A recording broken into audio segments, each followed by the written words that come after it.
What I've got for you today is a top-level game of Terran versus Zerg, where the two very best players in the world are facing off against each other. Spawning right here in the top left-hand corner, playing with the blue Terran SCVs, we have Maru. His opponent in the opposite corner with the red Zerg drones, he goes by the name of Serral. It happened again, guys. For the longest time, when Maru and Serral first got really good at the game, they managed to dodge each other at every single tournament that they played in. Somehow, some way, it pretty much always seemed like the roads were finally gonna join and they were gonna, well, play in a best-of-3 series or something along those lines. But for the longest time, they never faced off against one another. Lately, though, it's been happening more and more frequently, to the point where this particular match is, from what I understand, by far the best in a series that they played during the Masters Coliseum tournament. So I am going to go ahead and check out exactly what ended up going down. I don't really need to even cast the entire series right now, apparently. We can just pick and choose matches that we can go ahead and cover. I've actually got so many great games that I want to still cast from this event, even though I've already covered so many of them. Usually, right? So currently, PM Kijkwijzer is on the horizon. And usually, whenever there's a premier tournament that's coming up very soon, as somebody who makes YouTube videos, it's kind of difficult for me to actually find games to cast. This is a real first world video game commentator problem, because none of the top tier pro gamers play in basically anything. Thing is, Masters Coliseum apparently this time around took place relatively close to PM Kijkwijzer, and all of these top tier competitors decided to play. Which is pretty amazing, because it gives me a little bit of time to bridge that gap. Because oftentimes, you know, when there's like a... So for PM Kijkwijzer in particular, there's $500,000 on the line. Oftentimes, whenever there's a tournament of that size on the horizon, players just stop playing. Like, you'll have guys like Dark, for example, players like Hero that will play in practically everything. But Maru and Serral, there's no way they're going to be playing in a smaller online cup. It just does not happen. Anyhow, it's gonna be a command center first right here for Maru on Golden Aura. Now, I don't really know exactly what the current win-loss ratio is at the tournament level on this map. I can go ahead and look it up. Generally speaking, this is a map that Terrans seem to like quite a bit. Yeah, okay, apparently actually the stats may have changed a little bit, because apparently lately, Zerg has been winning more frequently on this map against Terran than in the past. When this map was first introduced, it seemed like it was a relatively easy map for Terrans to expand on, because there's only so many areas where the Zerg can actually attack you from, but apparently over the course of the last couple months, this map has actually gone in favor of the Zerg, just ever so slightly. Now look at Serral here on the minimap, running Zerglings and Overlords in every direction possible, scouting for cheeses. Okay, so Serral a little bit concerned here. He hasn't seen anything. So this is the first time that Maru sees something as well. Lifting up that factory, allowing the Zergling in. Not quite optimal, but at this point Serral will see exactly what he's playing against. It's a command center first, followed up with a 1-1-1. So 1 barracks, 1 factory, 1 starport. Okay. The first second the Ling was gonna get out. Another command center. On the back it is too. So Maru happy to just play that macro game. This is him cutting a whole lot of corners already though. Because obviously if there would have been any sort of aggression here from the Zerg early on, he could have been in a lot of trouble. Not scouting at all. No vision on the other side of the map. Command center on the low ground first. No real unit production unless, well, Jimmy over here really counts. I guess he does count. But you know what? He didn't even get that 1 kill on the Zergling earlier. I know. Kind of cringe. Alrighty, so third command center nice and early as well, and in the meantime on the other side of the map, Serral is happily droning up.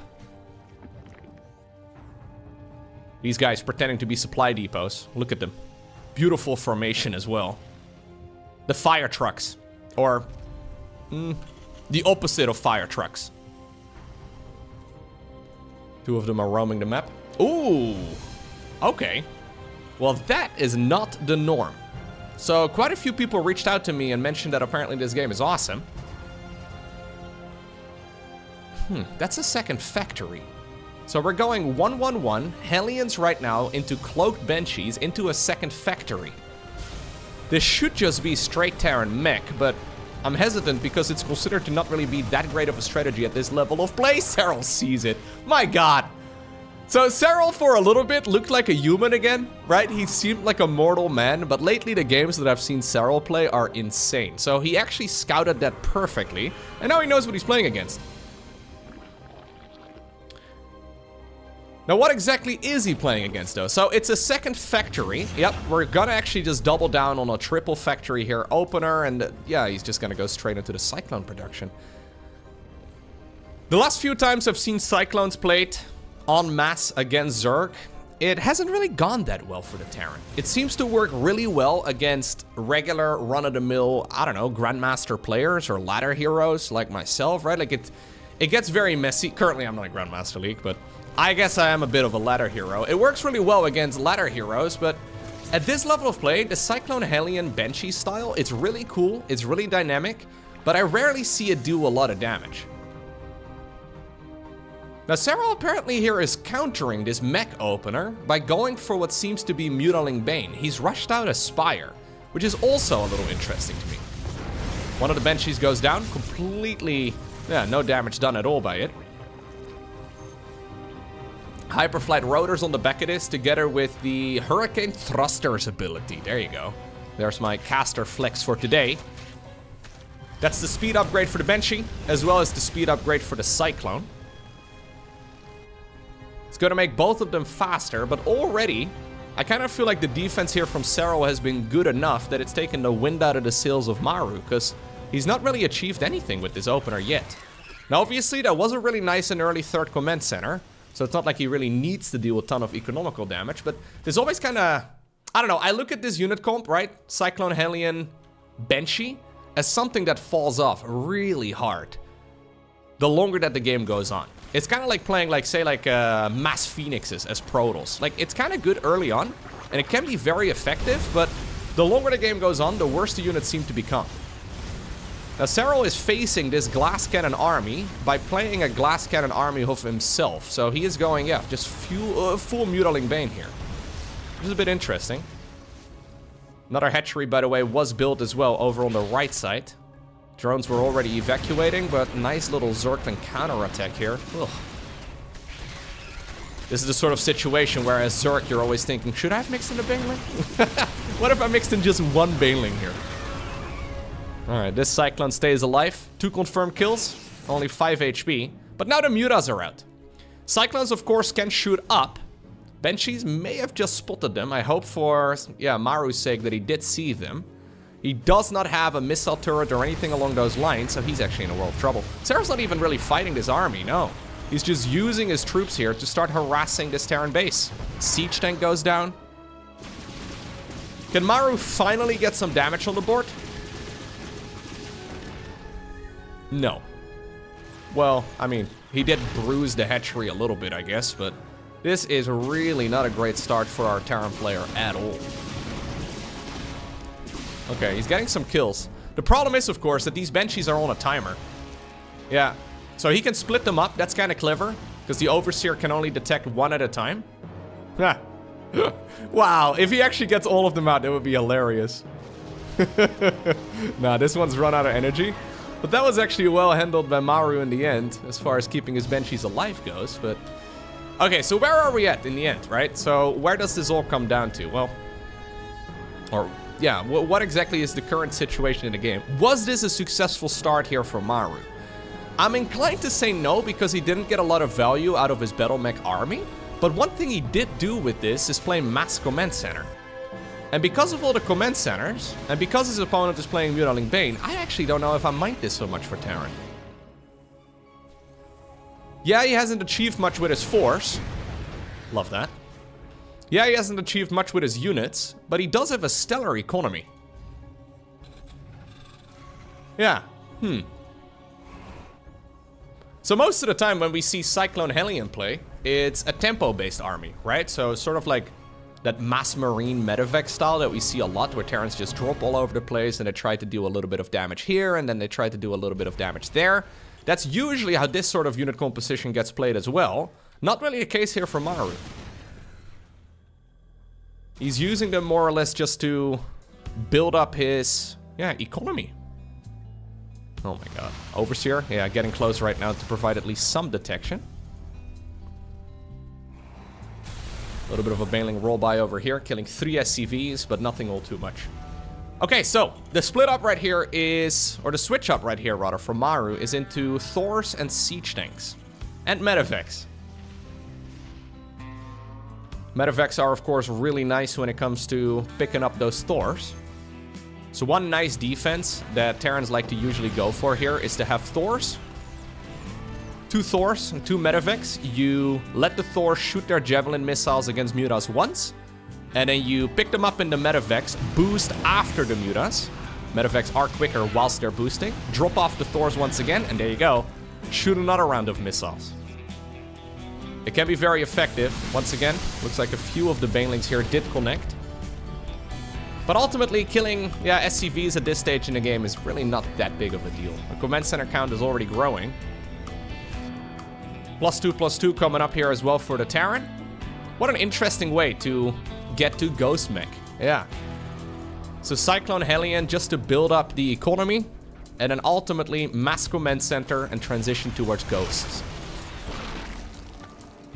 Okay.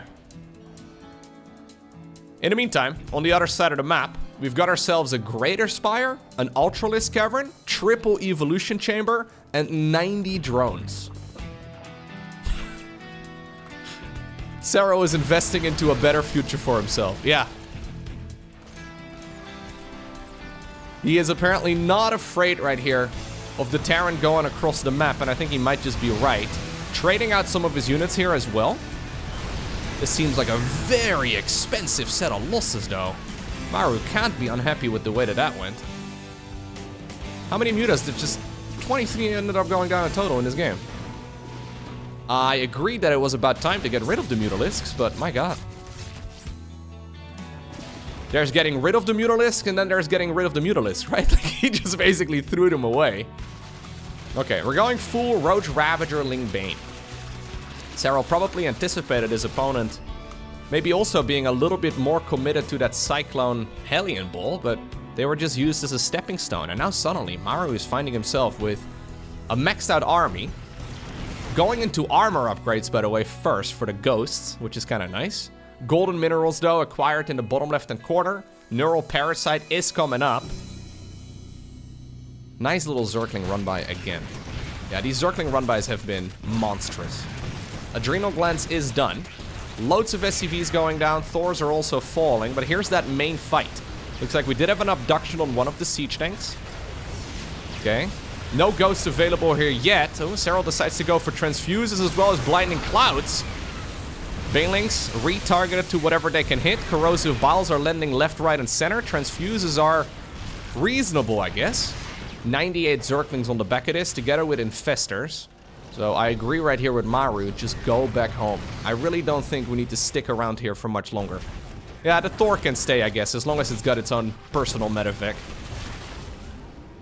Okay.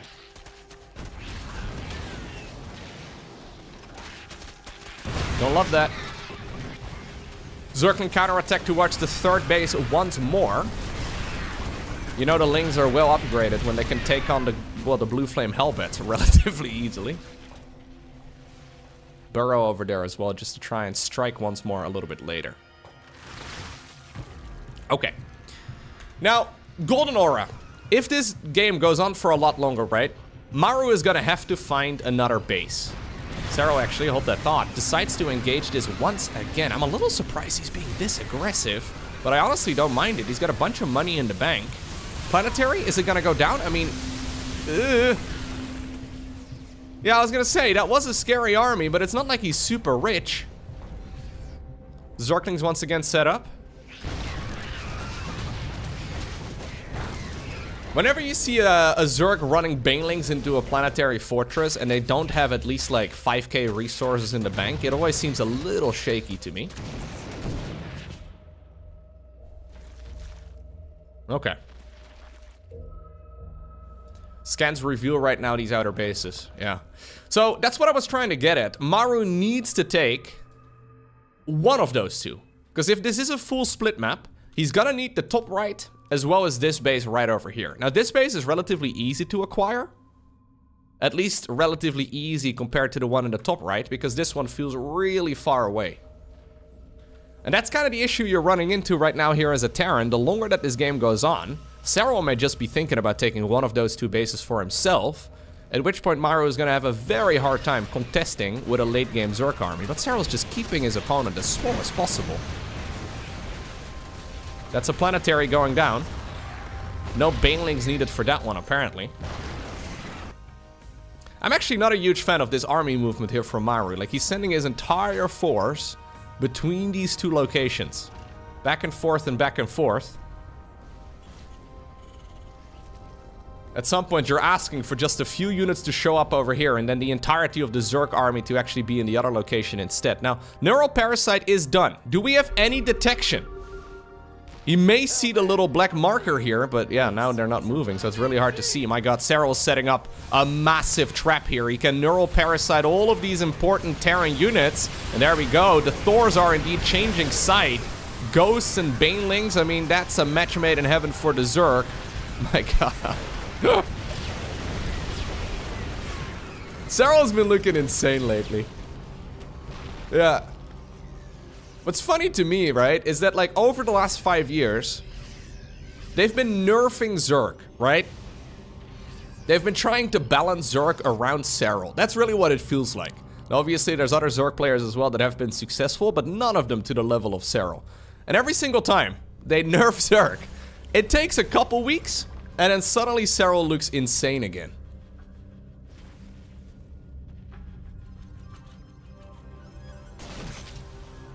Now, there will always be people that will say, oh, Zerg is just still overpowered. Maybe. Hard to say, of course.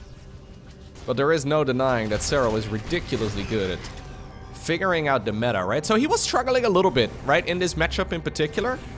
At least in the earlier stages of it. It seemed like life was a little harder with the Baneling change, but still looking solid now. Okay. Now, this is certainly not over yet, though. Maru may be in a little bit of trouble, and he may have been losing every fight, but that does not mean that he's losing the war.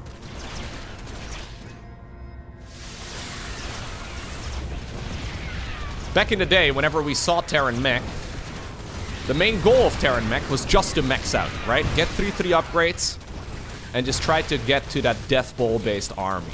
Doesn't really work like that anymore these days, but some of that is still somewhat true. Maru is going into, yeah, a lot of Ghost and a lot of mech. He's even mixed in a Raven. This is something I've been mentioning for like the last year or so. Ever since Zergs started sprinkling around random infestors in random locations. If they Neural Parasite the Ghost and then EMP the other Ghost, right? Like, that's a problem that Terrans don't want to deal with. And I've been shouting about these Ravens for a long time. Maru has lately been mixing them in, which makes me feel really smart. Yeah. Not gonna lie. Not a blinding cloud going down here. Thors immediately step forward. Okay. Now, there is a lot of firepower in this Zerg army. Siege tanks coming up as well. And I think this planetary will live. Unsiege tanks actually don't mess around. So the Ghosts are constantly mispositioned. I'm not a fan of it. Oh, well, this is what I was talking about. Neural Parasite on a Ghost, EMPing the other Ghosts. So that now means that Ultras are more powerful again. Serral, by the way, in the meantime, did take that expansion in the top right. Yeah, Maru finds out about it right now as well. That expansion is technically Maru's. So, in a full split map scenario, Terran will usually pull out ahead because they will, yeah, just trade more cost efficiently. You can see that right here as well with the resources lost. He's lost less stuff than his opponent, and that's just the nature of the game. So his goal is to mine 50% of the map. But how in the world does he take that base in the top right? I don't see it happening. Planetary Fortress goes down. Liberator here can harass this. But every mineral right now that gets harvested here by Serral is one that Maru can never have again.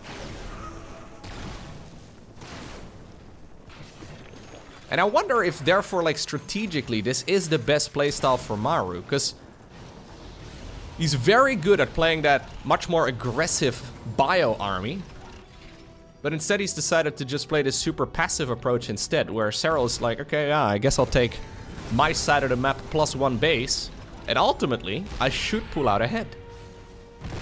This expansion was taken really early too, so it's not like, yeah, you can just kill this and then harvest it a little bit later. This expansion is not even acquired here. Like, it's been taken for a while, of course, but it's not looking too hot. There's the anti-armor missile on the Banelings. Once again, Ultras just plowing through as much as possible. They do drop really quickly, but not enough firepower here coming out of the Terran. Again, a lot of units not present in this fight. Okay. I think it's time for us to take a bit of a breather here, Maru. Every time Maru moves close to creep, he just loses everything, it seems. There's another Infestor. Moving onwards. Raven, of course, does have a detection radius. We have a few Corruptors in the mix as well, now that Liberators are coming. Okay. Okay. Looks like finally Maru is getting a bit of counter damage done. It's gonna take this siege tank a while. One more shot, and the hatchery does fall. Okay. Zergling counterattack in the meantime once more to watch that third base that was taken so early here by Maru. Blue Flame Hellbat in the choke point.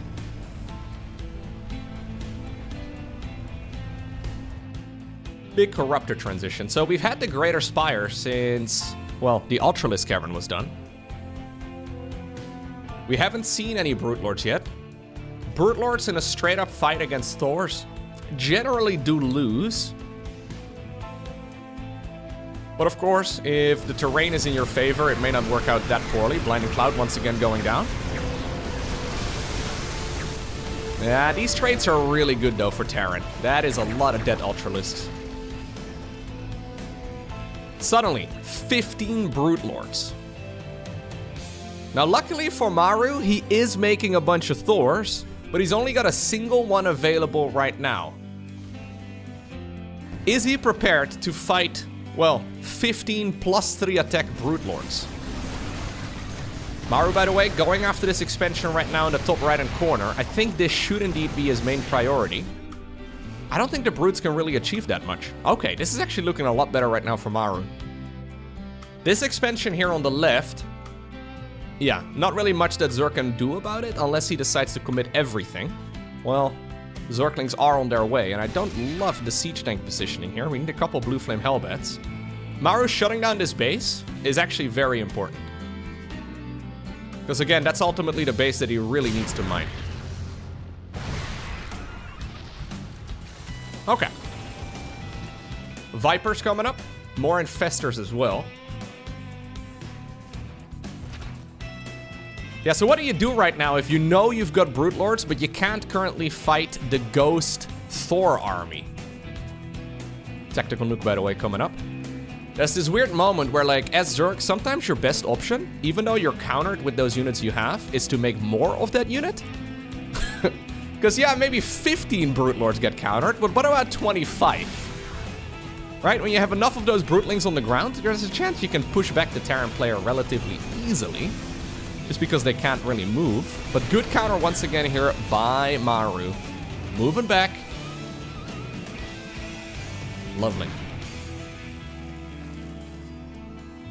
I actually really do like the tactical nuke here as well, because nuke right here on the bridge, for example, or anywhere in the dead space where the Brute Lords are thinking about engaging, it can buy Maru a ton of time.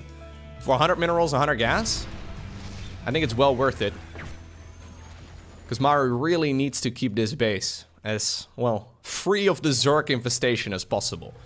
I'm not sure if I agree with adding on more command centers here for Maru, but okay. Yeah, he doesn't actually have that many. He does have quite a few, but you gotta be careful you don't get too carried away with that. Okay. Terran trying to set up a concave. That's a very ambitious drone. Not gonna happen. Vikings also coming up. We only have one right now and one on the production tab, but just a couple is actually quite nice here. To force the Zerg to keep a couple Corruptors around as well in their regular Corruptor form. And there we go. Maru is finally securing that cherry on top of his bases. This expansion is critical. And since this base all the way on the left is, yeah, I mean, it's gonna run out in the next few minutes, he can focus pretty much all of his attention on this base. So it all comes down to this mineral line here. Anti-armor missile, love that. Beautiful anti-armor missile. Tactical nuke in the meantime flying across the map. Excellent stuff here. Careful, careful, careful, Serral. Oh my god. He does not actually get the ghost, decides to run away. Brilliant nuke and anti-armor missile right there though from Maru. Just buying time. I would love to see him set up some more structures here. A little bit more static defense. Spore crawlers are pushing forward. This choke point is not good for the Zerg though. Maru set up a really nice concave already, but Hellbats need to be in the front of the Thors. So they can very quickly roast those little brootlings. Okay.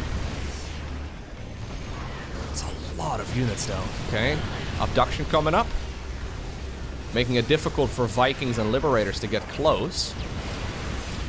Ghost going around the site right now. Prepared to snipe. Very risky though. Gets one snipe down. Vikings are indeed coming.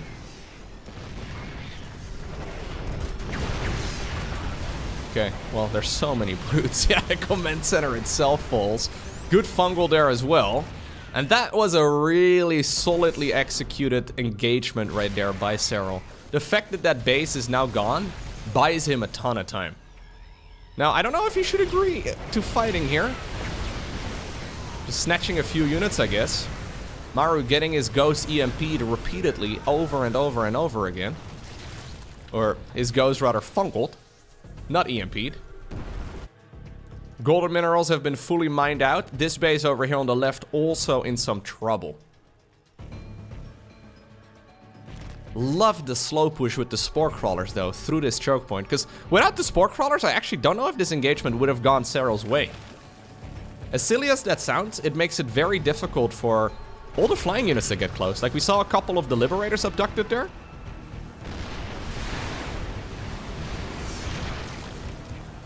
Maru's playing with fire here. Zerg now taking that base in the top right. Now that is really ambitious. EMP? That is... yeah, no, I don't love that. Late game control looking really good right here from the finisher. One fungal growth, by the way, on these Vikings. It's gonna lead into a parasitic bomb, at which point, like, that wombo combo is insane. There we go. Maru pre-splitting some of his units. Another EMP does land on some of these troops, but Ghost ends up paying the price. Now Serral suddenly has a bit of a concave advantage, though. And now suddenly it's Maru who's on the bridge. A lot of those Thors are derping out in the back. Big fungal growths. EMPs also landed, though. Most of the infestors are out of energy. Vikings are being shot at by the spore crawlers. This is a very dangerous fight here for Maru in particular. He needs to shut down this base. He cannot afford to have this mineral line here taken by the Zerg. Because these are the last minerals on the map. Siege tanks are very close. Ooh, Serral shooting at one of his own little units. Lovely play right there. Shooting at one of his own spore crawlers there, and then on the rest of his brootlings to bring a whole lot of those units to the ground. Whew. I was questioning the Broodlord transition, but it was honestly perfectly timed. Zerg counterattack once again, moving across, create a bit of a distraction. Serral taking that base in the top right. Maru spending a little bit of time right now remaxing. Obviously, he does not have that larva mechanic, so he needs to wait until the new units pop out of their production structures. Okay.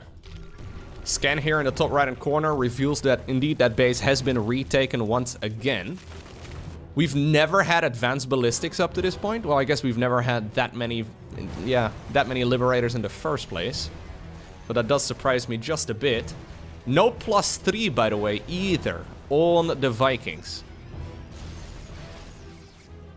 Okay, Maru has decided to apparently give this base up.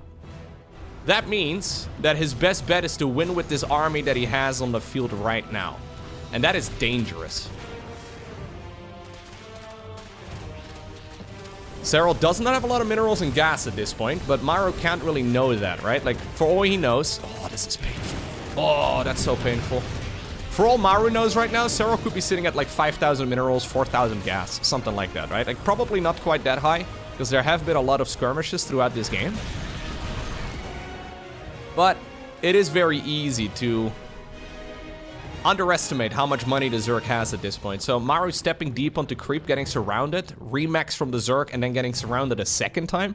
That would be a disaster. So I think what he needs to do is continue fighting for this mineral line over here. Problem is, now Zerg has had 2, maybe 3 minutes where this base has been uncontested. So he's been building up a bunch of static defense. There's the Liberator ranged upgrade coming up. There's the +3 air weapons, finally, for Maru. But that is super late. Okay. Here we go again. I mean, how in the world do you engage this as Terran? I think you need nukes, no? He doesn't have any nukes, I don't think. No, he has no nukes. So you can't go across this bridge. Oh, we're gonna try and bait him. Serral does not need to fight here. He can just sit. Every minute that goes by right now, his income, yep, is gonna give him more and more of an advantage. I'm a little surprised he's even taking the bait here. I don't think he should. There's zero reason for him to take this bait. Unless he feels like he can get a lot of advantage, but...